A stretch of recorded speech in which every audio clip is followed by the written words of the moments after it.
नमस्कार, मैं हूं आपके साथ नम्रता शर्मा। देश और दुनिया भर में एक बार फिर से डेडली वायरस कोरोना ने पैर पसार लिए हैं। हर जगह ये कहा जा रहा है कि अब इसकी तीसरी लहर शुरू हो गई है और आपको जानकर हैरानी होगी, अगर हम अकेले भारत की बात करें तो कई ऐसे राज्य हैं जिनमें रोजाना यानी कि हर रोज हजारों की संख्या में कोरोना से संक्रमित लोगों के मामले सामने आ रहे हैं। जाहिर तौर पर चिंता का विषय है क्योंकि पूरा 2020 हमारा इसी चीज में निकल गया। अगर आपको याद हो, 22 मार्च 2020 को ही जनता कर्फ्यू लगाया गया था। एक दिन का आप समझ लीजिए कि लॉकडाउन तरीके से था और उसके बाद फिर पूरे देश में किस तरीके से लॉकडाउन लगा था सब जानते हैं और उसका नुकसान कैसे हुआ था ये भी सब जानते हैं। उससे अभी व्यवसायी हो गए या फिर आप स्टूडेंट्स ले लीजिए, जो तब के लॉकडाउन के कारण इफेक्ट हुए थे वो अभी उससे उबर भी नहीं पाए हैं और कोरोना के मामले जिस तरह से सामने आ रहे हैं, लॉकडाउन या फिर नाइट कर्फ्यू को लेकर खबरें आ रही हैं।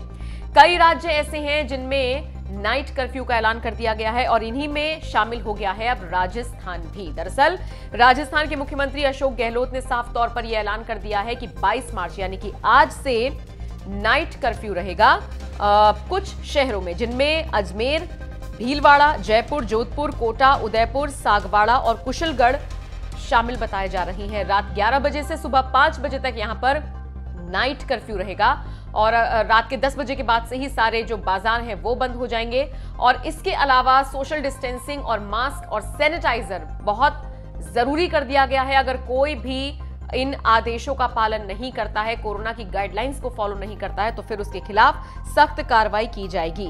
बता दें आपको, सीएम गहलोत ने कोरोना के संक्रमण को रोकने के लिए एक उच्च स्तरीय बैठक की और इस बैठक में यह फैसला लिया गया कि फिर से नियम कायदे सख्त करने होंगे ताकि लोगों को यह समझ में आए कि भाई ये डेडली वायरस अभी गया नहीं है।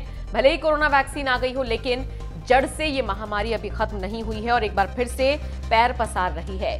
आपको बता दें, अभी कुछ ही दिन पहले केरल, महाराष्ट्र, गुजरात, पंजाब, हरियाणा और मध्य प्रदेश से जो लोग राजस्थान आते हैं उनको लेकर थोड़ा सा एक संशय बढ़ता जा रहा था क्योंकि इन राज्यों में कोरोना के मामले तेजी से बढ़ रहे थे। तो राजस्थान सरकार ने यह फैसला लिया था कि इन राज्यों से जो लोग आएंगे उनका कोविड टेस्ट होगा और या फिर अगर वो अपने राज्य में कोविड टेस्ट करा कर आए हैं तो उसकी रिपोर्ट उनको सबमिट करनी होगी और अगर वो कोरोना टेस्ट नहीं करा कर आए हैं तो फिर यहां पर उनको 14 दिन के लिए क्वारंटीन रहना होगा। लेकिन अब ये 6-7 राज्य नहीं बल्कि भारत के अलग अलग राज्यों से अगर कोई भी राजस्थान आता है तो फिर या तो उसको 15 दिन के लिए क्वारंटीन रहना होगा या फिर अपने राज्य में कोरोना टेस्ट करवाकर अगर वो आता है तो फिर उसे रिपोर्ट दिखानी होगी। इसके अलावा स्कूल कॉलेजेस बंद होने की खबर भी सामने आ रही है। अगले आदेश तक स्कूल कॉलेजेस को बंद किया जाएगा। जो पब्लिक प्लेसेस हैं उन पर भी अब लगाम लगाने की तैयारी राजस्थान सरकार कर रही है। इसके अलावा साफ तौर पर गहलोत सरकार की तरफ से ऐलान कर दिया गया है कि जो भी कोरोना के नियमों को तोड़ेगा वो सजा तो भुगतेगा।